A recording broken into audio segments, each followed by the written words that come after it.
We're here today, we're at free COVID testing centers as well as vaccine centers. I'm Dr. Harm and I also work over at Children's Healthcare of Atlanta and Pediatric ENT of Atlanta. We're here today to assist the district in mitigating the spread of COVID-19 by providing vaccines. We have the Pfizer and Moderna vaccine. We are also providing testing to the staff, the administrators, community, and as well as the bus drivers. Today we're providing PCR testing and we also have the rapid antigen testing available. With the rapid testing, they get the results back in 15 minutes and we find out at that moment if they're positive.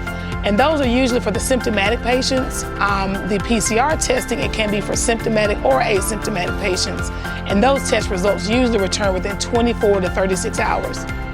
If you have someone who's rapid and they're found to be rapid here on site, we have a nurse practitioner on site to educate the patient, how to quarantine, what to do to mitigate the spread once they get home, when to go back to work, what not to do, don't go to the grocery store. So there are a lot of people who have a lot of misconceptions about what they can and cannot do, and so the nurse practitioner is here to educate them as well.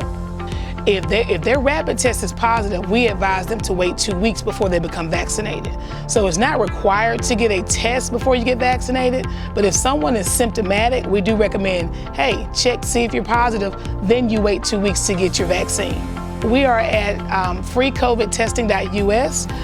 That's where folks register to make sure that they're allowed to have an appointment.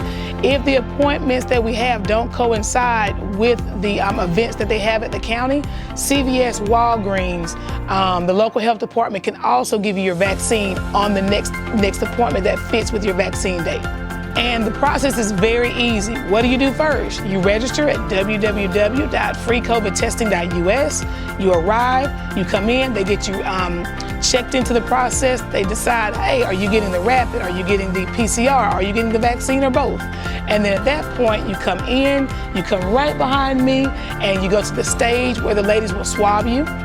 If you're getting the rapid antigen, 15 minutes later, you'll know the answer. If you're getting your PCR test, those will be sent off and you'll be given a card on how to get your results. You also speak to a nurse practitioner because, like I said, education is a big part of the mitigation process. So she speaks to them, takes their temperature, and educates them on what to do and what not to do. If you're getting a vaccine, we have this huge auditorium. Once you get your vaccine, you wait 15 minutes and then you're allowed to go home. Few things. So if someone is symptomatic but they're found to be negative today, if they chose the antigen test, we still have those folks quarantined until their PCR test returns. So if they're negative on the antigen test, we say, hey, did you want a PCR just to confirm?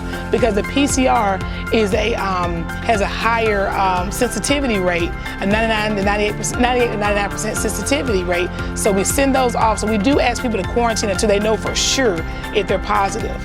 The swabs for the rapid antigen test are anterior nasal swabs. So the swab just goes right into the anterior part of the nasal cavity and you're swabbed on both sides. The PCR test is a nasopharyngeal swab. It's a smaller swab, but they do go back posterior in the nose. They don't tickle your brain. They shouldn't go towards your brain. It's flat in the nose. And we've got some pretty good professionals here to make sure they can do it very gentle. There are many reasons why we're here fighting this fight. So initially, with the first COVID, or the first strain of COVID, the children's hospitals were pretty empty. Now with Delta and many other variants, the hospitals are pretty full. And it's not sparing the kids at all at this time. So we want to make sure that we stress the importance of testing to know if you're positive, if you've been exposed, as well as vaccination when those patients are eligible to get their vaccine. Right now, if you're 12 and above, you can get the Pfizer vaccine. If you are 18 and above, you can get the Moderna vaccine and others.